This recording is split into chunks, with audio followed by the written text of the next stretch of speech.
What's up, guys? Step Your Game Up here with another video. If you're new to the channel, please hit that like, hit that subscribe, hit that notification, and if you come back, love having you. Okay, guys, by the title of this video right here, this is a beginner's guide to early, mid, and late game tempos.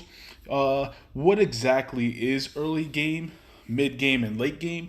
Well, it's how fast you can start, establish yourself, or mid game is pretty much how fast you can start.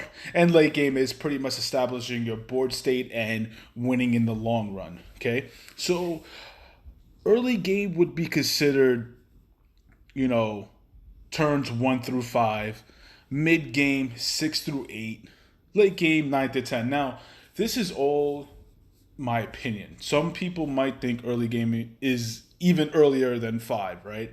Some people might think mid game or early game could go to 6, turn 6, and that still be early. Whatever is your interpretation. This is just my opinion, so I don't, don't take it. Don't use it as like law or something like that. It doesn't matter.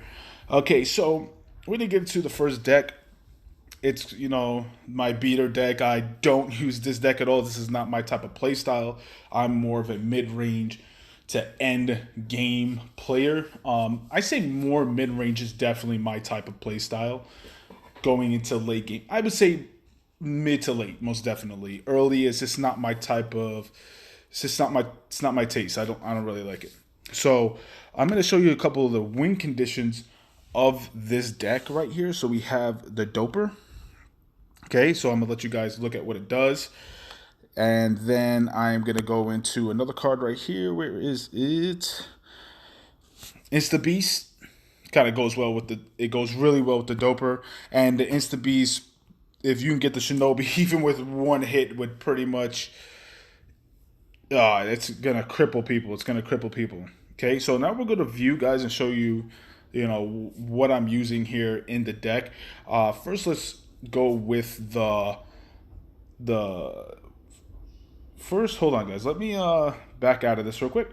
And I'm going to show you the power and the path ability because I think it's key to certain decks on how they run. Okay, so early game, Coliseum of Strife seems to be really the thing that people like to go with. This is Circadia also can be really early game. But it seems that Coliseum of Strife seems to be the most popular choice of all that, and the power is Infuse. So what Infuse does, it just gives you an extra +1 and 0. You just want to do as much damage as possible. Okay, so sorry about that. So now let's go to the view here. You click view, and now you can see, the deck list here, and that the symbols. If you look at the top left bracket, it has a sword. That's how many creatures you have. Next to it is spells, enchantments, artifacts. Okay, and at the end it tells you like ratio of the colors. So I think the T means tie. I'm not entirely sure about that. Don't take that. Take that with a grain of salt. I'm not entirely sure. Okay, guys, now we'll get into the game and I'll show you exactly how fast this deck can possibly be. Okay, guys, so we will show you the rhythm here. And now I'm going to play the Doper first. Remember, he's one of the key parts. He doesn't have to be, but in my opinion, he's definitely huge. Definitely huge in the early win condition of this deck. Okay, so let's burn a purple here. Now I'm going to put my yellow-purple creature down. I'll show you guys really quick. Okay, there you go. You can pause the video anytime you want to see a card and see what it does. So you're not confused or anything like that. Okay, so now I'm going to buff him because he gives himself a buff. Let's take this out right here so he doesn't take my creature out. I have another turn to hit you with that 3, which is really crucial, or 4 if I infuse him, whichever I decide. I'm just gonna I healed him just in case he had another one of these in his hand. So what it does is when it enters the battlefield awaken, it does the damage. Okay, so now he plays his Sword Saint down, and now you're going to just see the game get really out of control. It's turn 4. I'm going to buff him +4/+4, put another buff on him, hit him again. We've already got him to 7. So right now, look at his hand. He has nothing but pretty much, he could have dropped this, but this probably wouldn't even really helped him because it would have done damage to himself also. So I'm going to establish my board state just in case he has a card called Defy Death. Let's hit him, take him out. And that is turn 5, guys. That's how fast it can go. It's really quick, man. It's really, really, really quick. Okay, so on to the next one. Okay, guys, this is the mid-game deck. So this deck is pretty much, the win condition is pretty much to throw 7 drop creatures down into the boneyard. You want to drop these big creatures down in the boneyard, and you want to be able to resurrect them with the Hopeless Necromantic. Okay, so that's pretty much all it's really about. There's nothing really else to it, except you do want to also be able to cycle through your deck really well with the Hotel Barkeep, Night Market. These are cards that you want to be able to, go through your deck with. And so we'll go through the path. This is Disc of Circadia. Pretty much it allows you to cycle 1 turn. You can light discards, shadow, you look at the top 2, draw a card, and then heal. And then if your minions didn't attack, heal them for 1. Okay.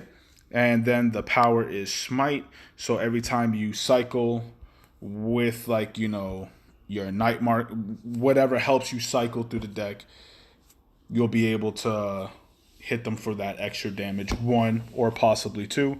Also, guys, I use 26 creatures, 13 spells, 2 enchantments. So yeah, we'll get into how this looks. Okay, so now we'll start it off. We go second. So when you go second with Disc of Cicada, you can use your power for free. So this is like ideal when it comes to this necromantic deck. I want to be able to go second. I throw my perfect grade onto the battlefield. You guys can look at what it does. Okay, and we'll get into future videos what the energy taps and all that mean. Okay, so right now I'm going to burn a purple. What I could have done right there, guys, was I could have burnt something else, let's say, and then thrown that big creature I just burnt into the boneyard so I can try to get him as well, right? But I didn't want to do that. I don't like to get extremely greedy. Sometimes I will, depending on the situation, but not early game. I won't. Early game I won't. Another thing is, I play my racer. I'm giving you guys the rundown with all this.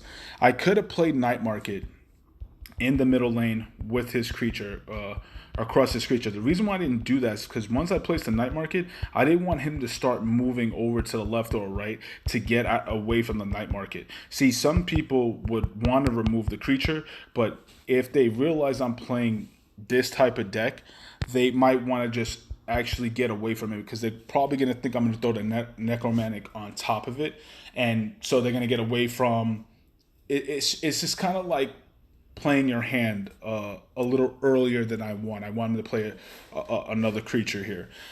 So he plays the same creature down. And I don't have a necromantic at the moment. But boom, of course, we top deck when we get pretty lucky here. I'm going to burn a card here. Let's play it. So you guys can see what he does. Okay. You guys can always just pause the video. Don't forget. I'll start explaining that in every one of my videos in the beginning. So now we're going to take this out. I mess up right here because I could have played this first, Led Astray, and so he didn't gain that extra life. That's just something you guys need to realize is take your time.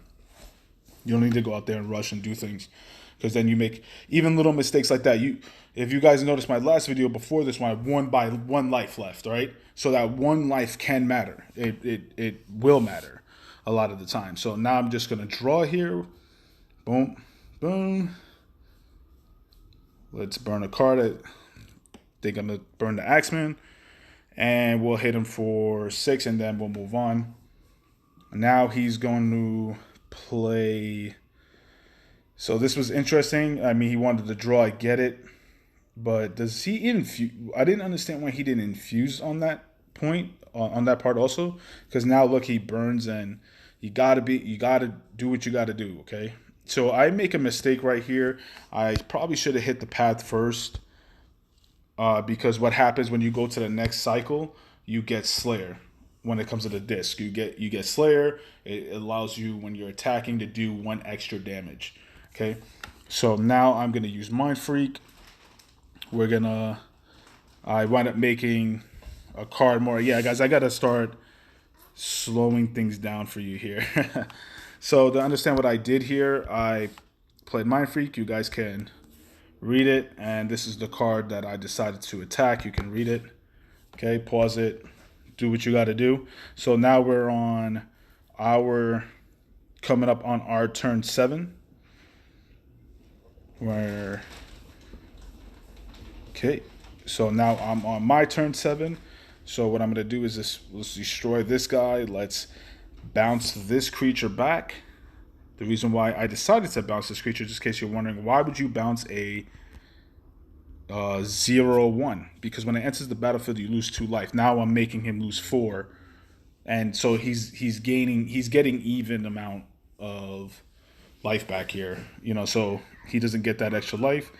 I'll let him go, and I think he wants to be this. At first, I thought was a little interesting, but obviously I didn't fully understand what was in his hand. He drew a card. He gets life tap. He draws a card because of the spell allows you to. And then he places the creature down again. And then he buffs it. I didn't understand that whole thing, but then he quits. So that's turn 7. That's what I consider. I definitely consider that mid-game. Okay, guys, now we'll get into our late game deck here. Okay, guys, this is my late game deck. I just made this one not too long ago. I really, really love it. So here's the thing, guys. The win condition is the Disc of Circadia. That's pretty much the win condition.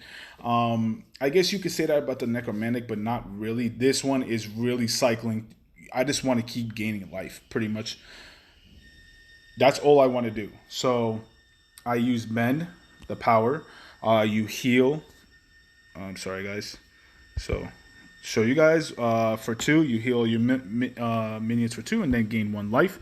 That is key to have the ability to keep healing your minions to keep them alive, and then also gaining life is really huge. Actually, surprised Mend is not. I see Mend is being used, but I feel like all right. I feel like it's not as used when it should be, especially when it comes to infuse, right? It's kind of like that counter balance with infuse, but even better because you can heal your creatures also. So I think it's a little bit better than infuse, but if you want to be aggressive, you want to use the infuse, right? This is my late game, so I want to be able to stay in the game as long as possible and healing is going to help me doing that.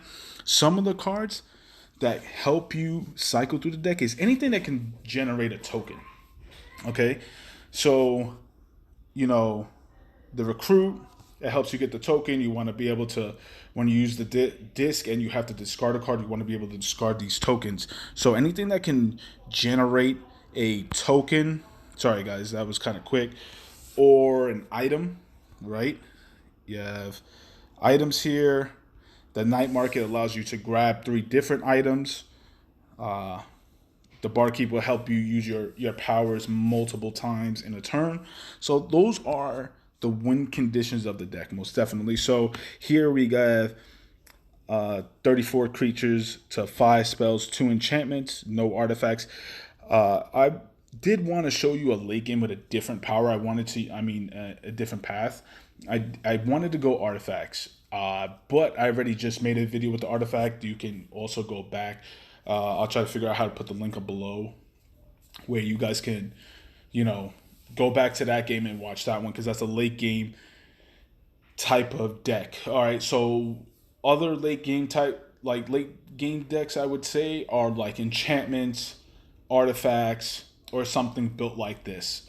Because artifacts, you want to be able to keep cycling through those artifacts, pile your board with the 5 artifacts, get everything established and win. Enchantments, you just want to get all your enchantments on the board that help your creatures or help you produce more creatures to be able to win the game. So let's get into it. This is an awesome, awesome game right here. You guys are really going to enjoy this one. Okay, guys. So now he went first. He burnt an orange card. I got to go second again. This deck, it doesn't really matter if you go first or second in a sense, but second, you really do want to go second a lot of times with the disc, just because you could start that cycle as soon as possible. Okay, so you see, I produced an item, I discarded that item, and now he's gonna play a creature here. You guys can, the trickster, you guys can pause it. Okay, I'm gonna play an enchantment here. The reason why I don't want to attack it, because he's gonna give my creature -2, and fragile. There's no point. He exchanges here, which was interesting. He heals up. He's using mend right now too, which is pretty cool. So I'm gonna burn an orange, and now I'm gonna get another creature onto the board. So he's going to help me get a recruiter to help me get that token. I could put another one in there. Honestly, I really could, but yeah, I think one is good. One is just fine. So he heals up, and now I'm just in exchange here. I'm gonna put my barkeep on the board. He's gonna get me another token here, so we can cycle. Let's heal up. Boom. And now we'll grab a card that's really fast, but we grab a pride. You guys can pause it. And now I put my token. I'm gonna use a free power again. I'll show you that one in a second, guys. And I'm going to discard the token. Boom. So now we're understanding. And because of the night market, I'm able to go through and get these extra tokens or extra items at the end of my turn. So we're going to exchange here. I'm going to burn an orange here. Play a creature. All right. You guys can pause it. And then I'll hit him for 2. And then we'll go again. And so right now, I think he winds up putting an enchantment down on the field. This is a interesting enchantment. Okay. So he allows me to kind of hit him in the face here, which was a big moment in this game, I believe. So we'll cycle. I'll buff my creature up +1, give him a pike. Sorry. Hit him. Boom. So we hit him for 8. Now we're just going to pass the turn. I'm going to get another pike here. And a lot of the times I don't want to use those pikes. I want to be able to cycle through them. But it helped a lot. It helped a lot. So now I'm going to play my creature here onto the far right lane. So this allows me to get a spell or move an enchantment. And so I moved the enchantment to the far left. I wanted to get it away from my creature and get it away from my night market. So he winds up putting a pride down. What the pride does, so the pride works out too. You get a token here. A spell that you can cycle through, but you never really want to do that. Right here, guys, I do mess up a little bit here. I use my Armageddon Angel a turn early. Okay, so I shouldn't have done that. I should have waited. I should have actually let him hit me in my face, and then he probably the next turn would have dropped the gates. And then I would have been able to wipe the board. Or he would have moved the Armageddon Angel to this lane. Try to move him to this lane. Wait, why? Yeah, can you see it? Move this lane closer to the enchantment. Or he probably would have put the gates onto the enchantment. He probably would have done that, actually. Or not. I don't know. I don't know what he would have done there. So, I would honestly want the Armageddon Angel to keep cycling through that. So he gives my creature -2, -2. Let's pause. And then he draws the extra card here. Okay. So now I'm going to throw my pride to the far right because I have a lot of life right now. Now I want to establish my board state. I don't care if he hits me for this 4. It's not going to matter to me. So we're going to exchange here. I'm going to throw a recruiter down, I think it is. And then she'll up so you guys can see what she does. And now he puts his perfect grade down. If you guys watched the last video, I won it with this guy. But I'll show it to you again. There you go. Okay, so I'm going to heal, cycle through. I'm going to get mine also. And I'm going to put a creature onto the enchantment, even though he's going to blow it up, whatever, and still hit me. I don't care. So here we go. Now he does something really interesting right here, which it does make sense, actually. So he throws the enchant. So I want to talk about this move real quick. I don't think this was a bad move. Okay, it is and it isn't, because this is going to allow you. It makes your creature a defender. That's the problem. But you can give another creature, if you tap him down, +1 -1. But while he's occupied at the beginning of your turn, sunrise is the beginning of your turn. You draw a card, an extra card. So this is good and it's bad because you're not. This would be really good if he had impel, right? Because I think he'd be able to impel. No, because you would have to do it twice. You would have to impel the creature back onto the lane. So, or give. Is there a way to get him swift? There are spells to give him swift. But then you have to take things out of the deck, and that's something he could consider if he's going to do things like this. But this is not a bad move. It really isn't. It's just that he's not hitting me for that 6, which is kind of, it's big. That is big. And so I'm going to take his creature out right here, and we'll gain another item. So let's say he wasn't on there. He would be able to exile my, oops, sorry guys. He'd be able to exile my creature, so I can show you guys. And then I would have taken 6 more damage right there. Okay, but let's just see. I would have been at, what, 16?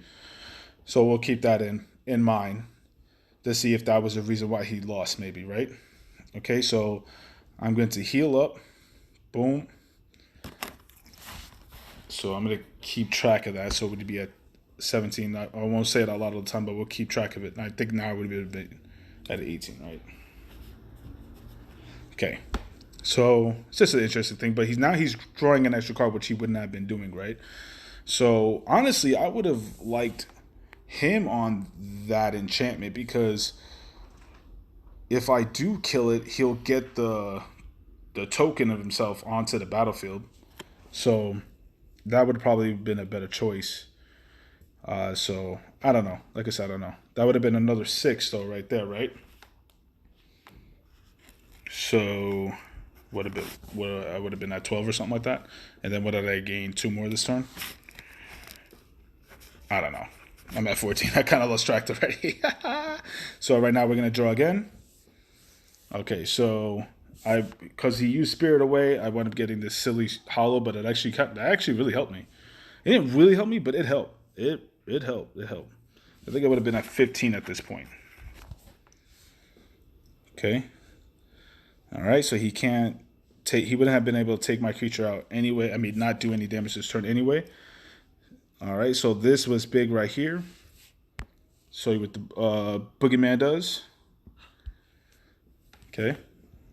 Let's cycle. Let's gain some more life. I think I gained 2 more. Okay. I make him discard a card. Oh. Sorry, guys. That's a little bit of a bug that happened there. So I have to kind of just switch it back and forth really quick. Okay. I just like my point of view better. All right, so, all right, we're good. Okay, so I kind of do like a little mind game with him right now, because this guy's suppressed. Okay, so I was just like, listen, just in case he can move this guy, because I don't know what is in his deck. If he has there's a spell that can give you Swift. I placed the Trickster onto the Perfect Great. When he's suppressed, that's not gonna matter.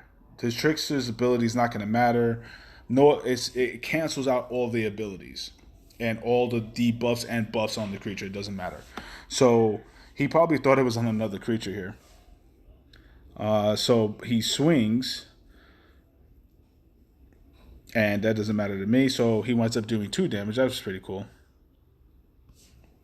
That was a cool little move right there. He cycles through his deck. He gains a little bit more life. He also heals his creature. So healing would be like the only thing, because that's not really an ability. So now I'm going to throw my big boy down here. Okay. Herald of Conquest. And there you see what it does. Gives my creatures overrun. Overrun is overrun. Okay, it's like I think is it overrun? It's just like doing, what is it called for magic? You're still doing damage even though you're attacking the defender. Okay, I can't think right now what the term in magic is for some reason. Okay, so he puts down a creature right here. He cycles with him. Okay, I'm not going to show you the whole thing, guys. Okay, so real quick, I'm going to steal his creature so you guys can see it. No, I'm sorry, guys. I'm not going to go through all that. It's called Temptation. Okay, I steal his creature for a turn, and then he gets it back if it doesn't die, pretty much. Okay, so I'm going to give my creature when it does damage, overrun damage, or just damage in general. I get to draw a card. Boom. Now I'm also show you what she does. I draw a card when she has 3 energy, okay? So we're gonna pass the turn. I could not heal up, which stunk.